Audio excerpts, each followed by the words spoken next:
우리 사랑하는 선교 성도 여러분, 한 주간 평안하셨습니까? 또 2026년 새해 첫 번째 주일 예배 자리에 나오신 여러분들을 환영하고 축복하며 또 올 한 해 우리가 드리는 귀한 예배를 통하여서 하나님을 만나고 무엇보다도 하나님께서 우리에게 말씀하시는 삶이 무엇인지 깨달아서 그 주님의 이끄심대로 순종하며 나아가는 귀하고 복된 삶 살아가실 수 있기를 간절히 소망합니다.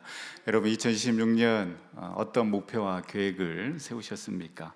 제가 성구영신 예배 드릴 때에 올해는 제가 10kg를 감량하겠다라고 이렇게 포부를 밝혔는데요.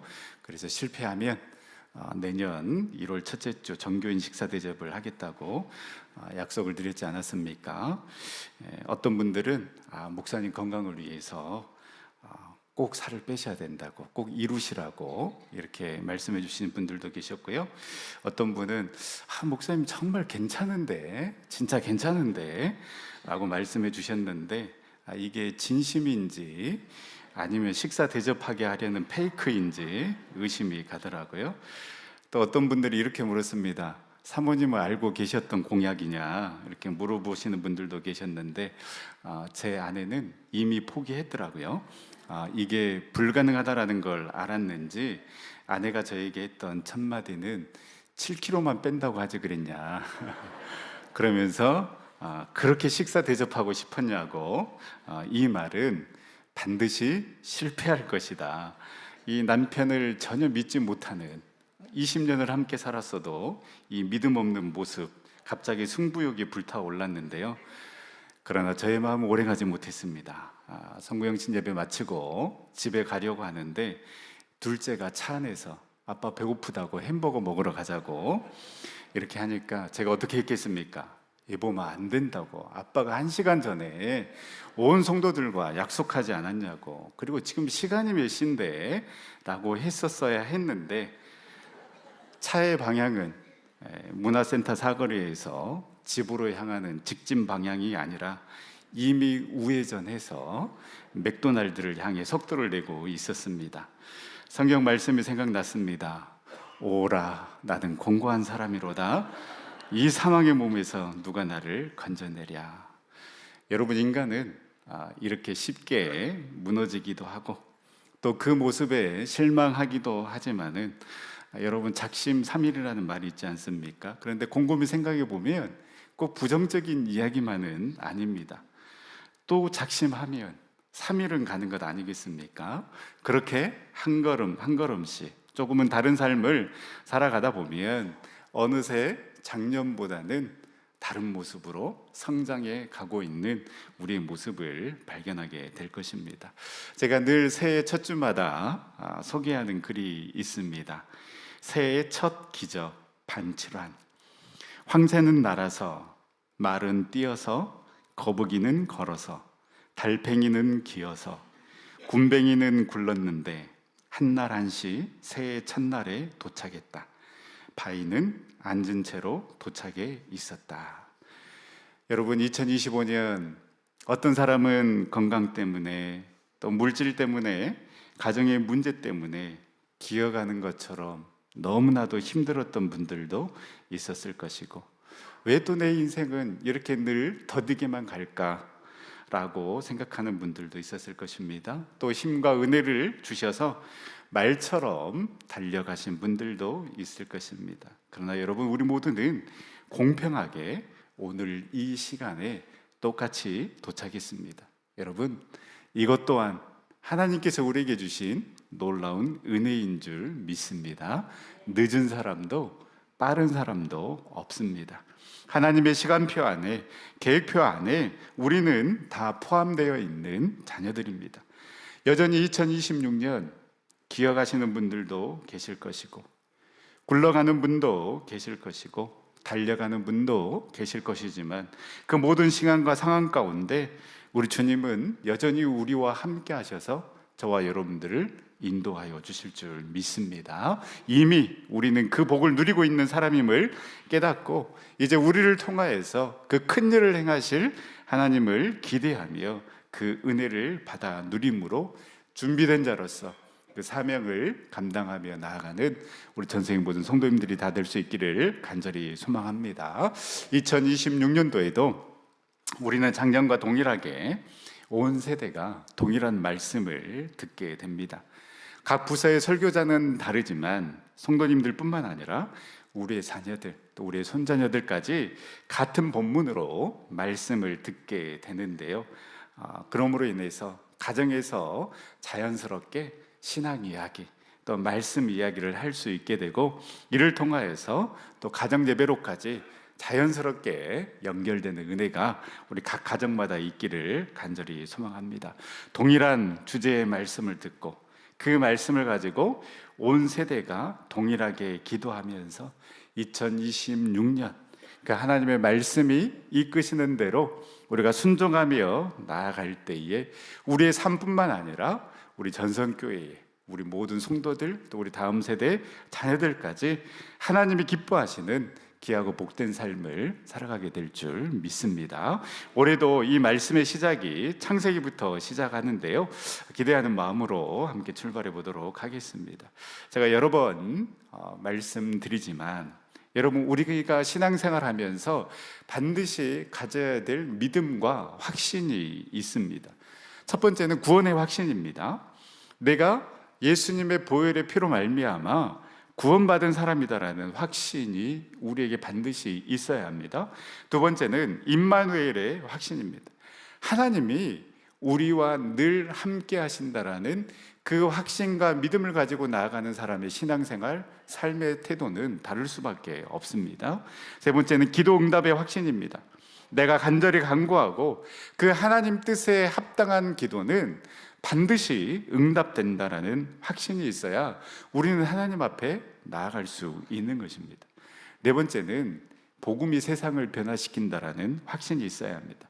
복음이 나뿐만 아니라 이 세상을 변화시킬 수 있는 힘과 능력이 있어야 함을 우리는 믿어야 합니다. 그러할 때에 여러분들 우리의 삶의 각 자리에서 우리는 그 부르심대로 순종하며 사명을 감당하며 나아갈 수 있는 것입니다. 다섯 번째는 부활의 확신입니다.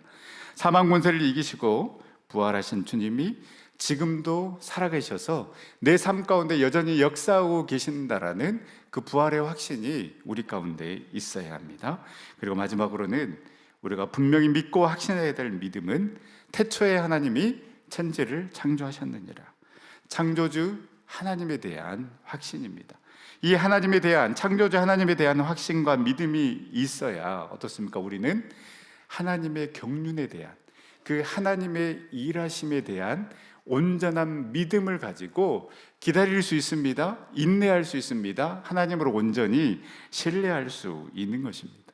그 창조주 하나님께서 질서 정연하게 세상 만물을 창조하시고 다스리시고 계신다라면 그 하나님께서 우리의 삶도, 우리의 가정도, 우리의 자녀도, 우리의 교회도 인도하실 것이다 라는 그 확신을 갖게 될 것입니다. 또 한 가지 중요한 것은 이 창조주 하나님에 대한 확신이 있을 때에 비로소 나는 하나님이 지으신 피조물에 불과하다라는 그 나의 존재론적인 분명한 인식을 갖게 될 수 있습니다. 여러분, 아담의 범죄가 어떻게 시작되었습니까? 내가 하나님의 자리에 앉을 수 있다라는 그 순간, 내가 하나님의 피조물이다라는 것을 망각한 그 순간에 아담은 죄를 지을 수밖에 없었음을 우리는 기억할 필요가 있습니다.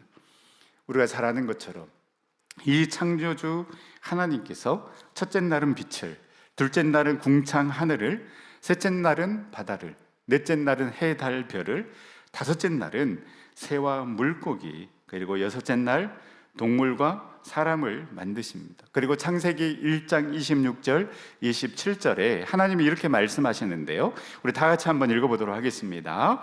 하나님이 이르시되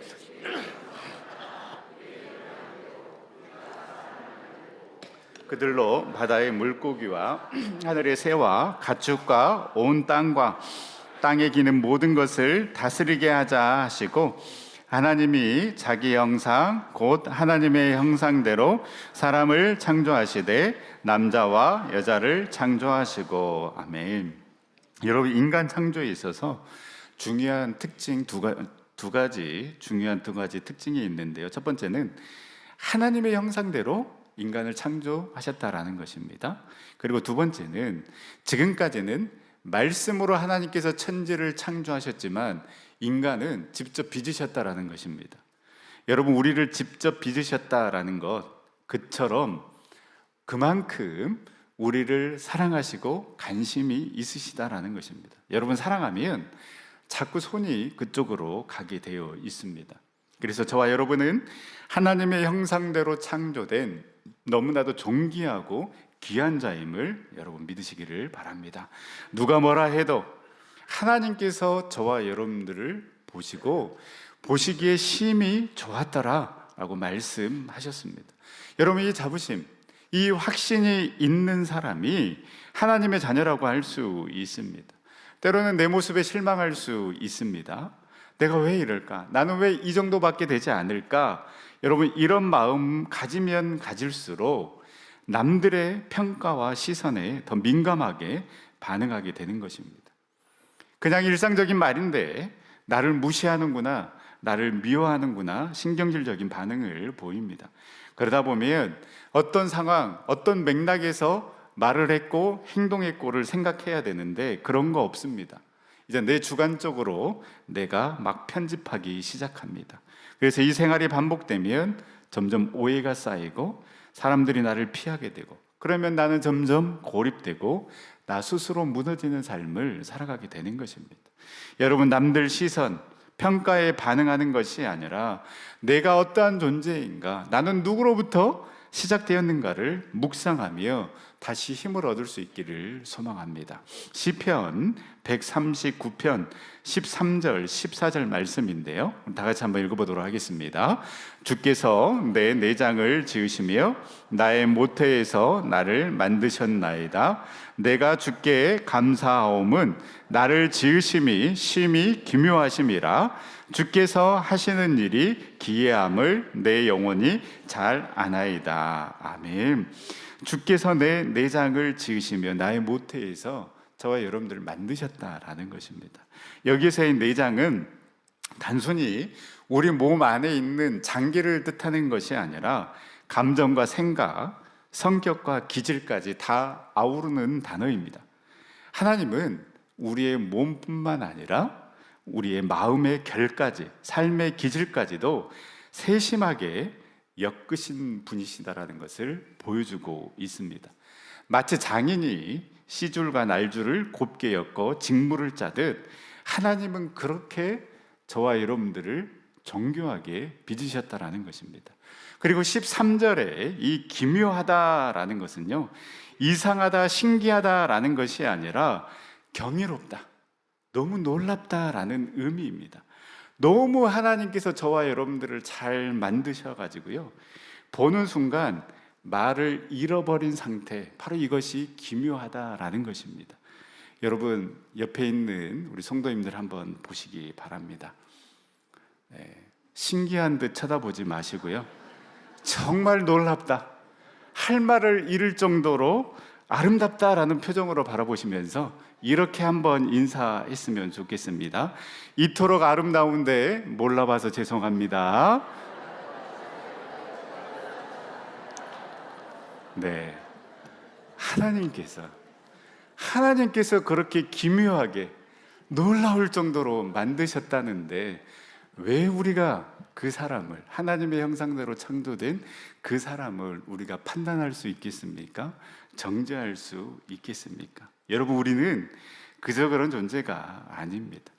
하나님이 직접 디자인하신 특별한 존재인 것입니다. 그래서 진짜 나를 찾는다라는 것은 세상이 붙여주는 그러한 꼬리표가 아니라, 그래서 그것을 붙잡고 그 명예를 얻기 위해서, 그 꼬리표를 얻기 위해서 살아가는 것이 아니라 하나님이 주신 그 본래의 이름을 회복하는 것입니다.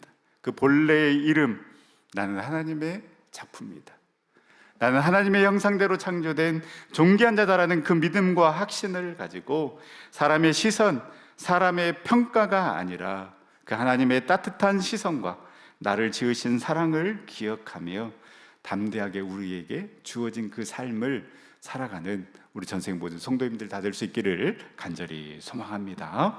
이처럼 우리는 하나님의 형상대로 창조된 존귀한 자, 그 어느 누구도 그 어떤 것으로도 흔들 수 없는 하나님의 작품임을 우리가 깨달았다면, 이제 이 하나님의 형상이 의미하는 것이 무엇인가, 우리에게 어떤 사명을 부여하고 있는가에 대해서 생각해 봐야 하는 것입니다.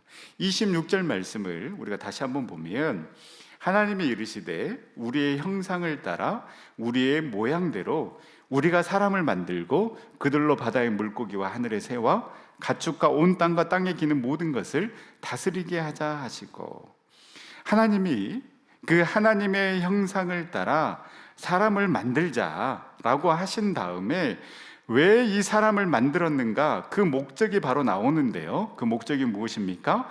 그들로 바다의 물고기, 새, 가축과 온 땅에 기는 것을 다스리게 하자. 그렇게 하기 위해서 하나님의 형상대로 저와 여러분들을 만드셨다라는 것입니다. 하나님의 인간을 창조하시면서 이 하나님의 형상을 말씀하신 이유가, 단지 여러분은 특별합니다, 이 선언으로 끝나지 않습니다. 하나님이 사람을 이 땅에 세우실 때 그 사람을 통하여서, 하나님의 형상대로 창조된 그 사람을 통하여서 하나님이 드러나기를 원하셨다라는 것입니다.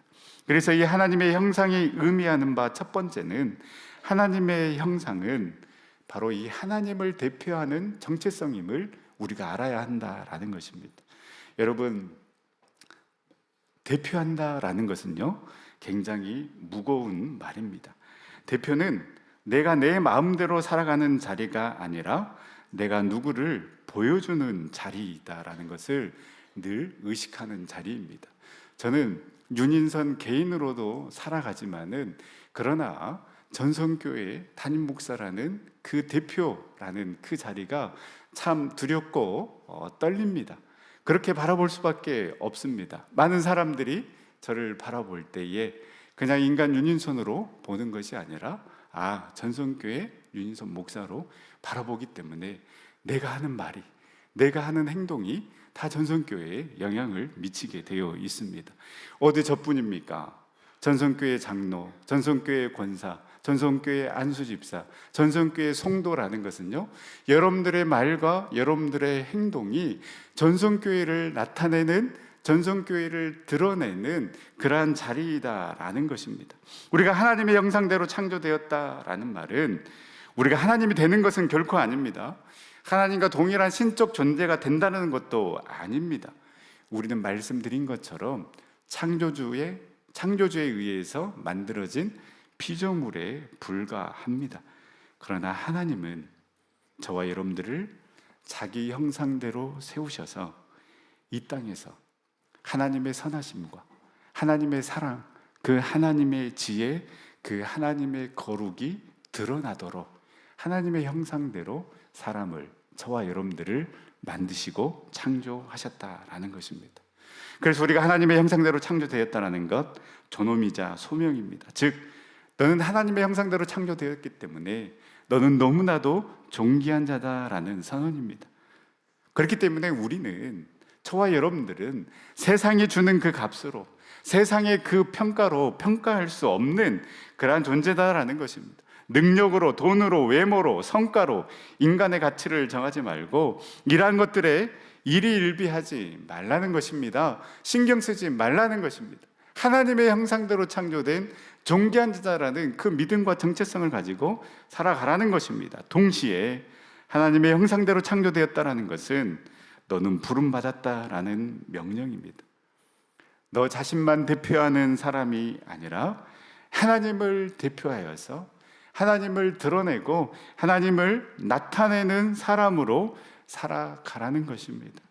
그러므로 사랑하는 전성교회 성도 여러분, 우리가 2026년 첫 번째 예배를 드리며 우리가 드려야 할 기도는, 주님, 제 삶이 하나님을 대표하게 하여 주시옵소서. 제 삶이 하나님을 드러내게 하여 주시옵소서.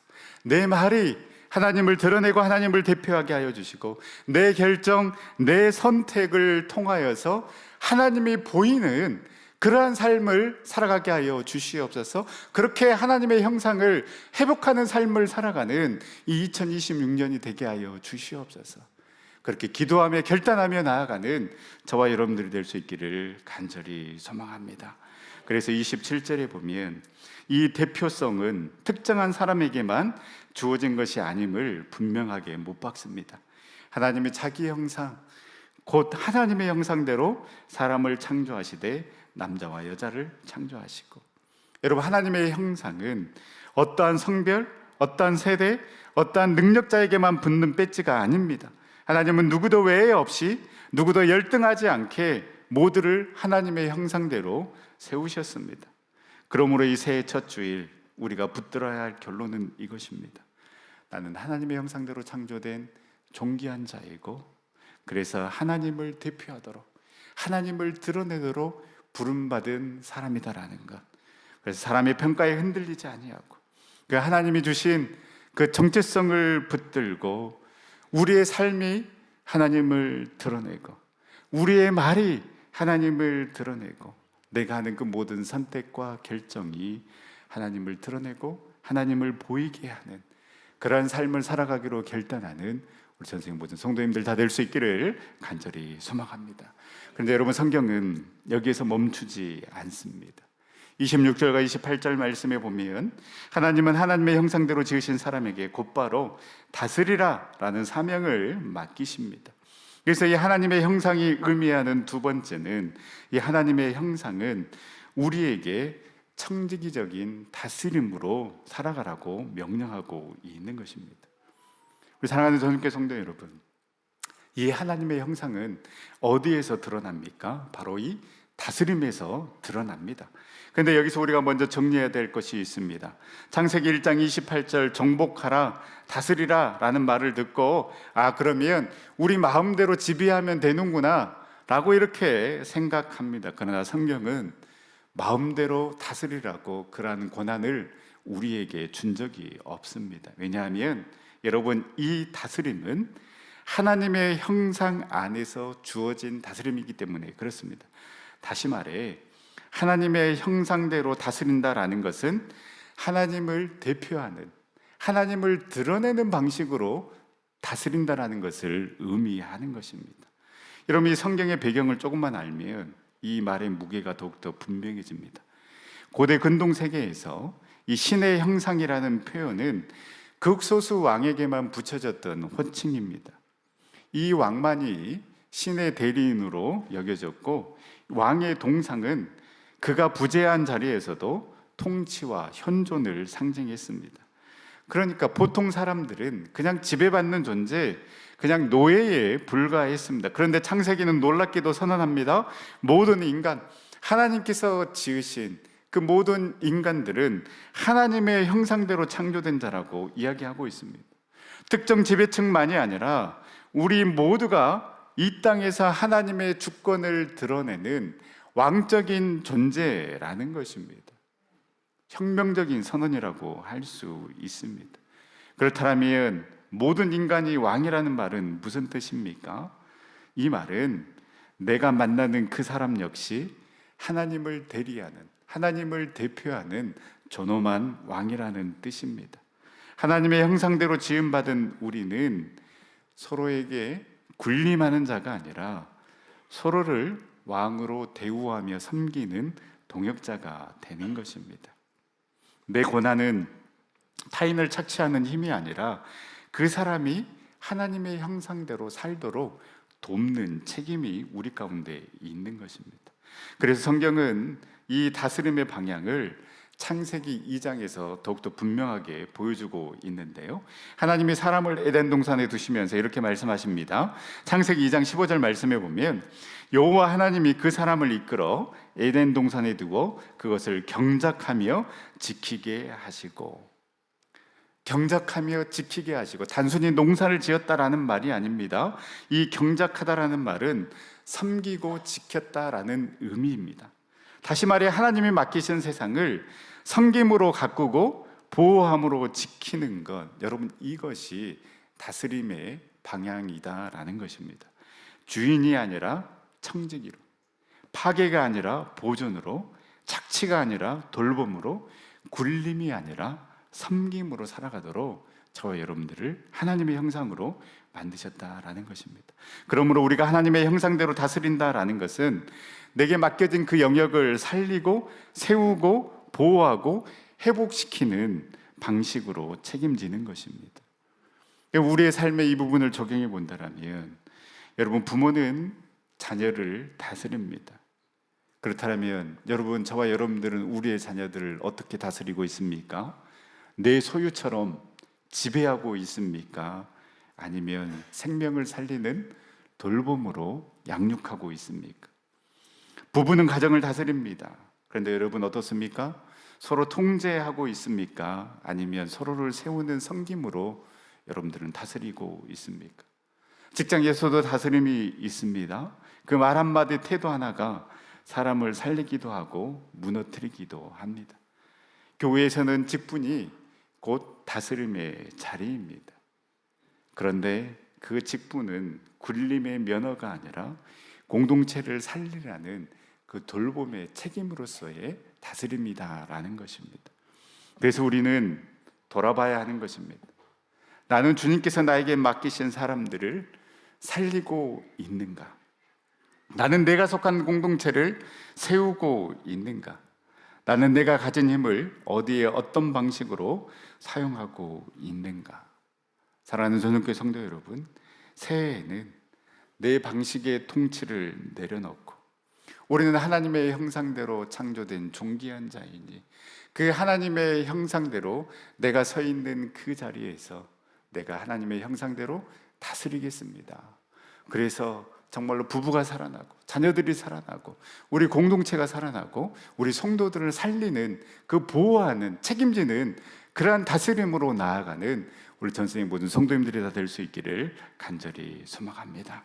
그런데 여러분, 이 하나님의 형상은 개인의 자존감만 높이는 일이 아닙니다. 하나님의 형상은 관계 속에서 더 분명히 드러나고 공동체 안에서 회복되어야 할 현실입니다. 왜냐하면 하나님의 형상은 하나님을 대표하는, 하나님을 드러내는 삶인데, 그 대표성, 그 드러냄은 결국 사람을 어떻게 대하느냐에 가장 확실하게 나타나기 때문입니다.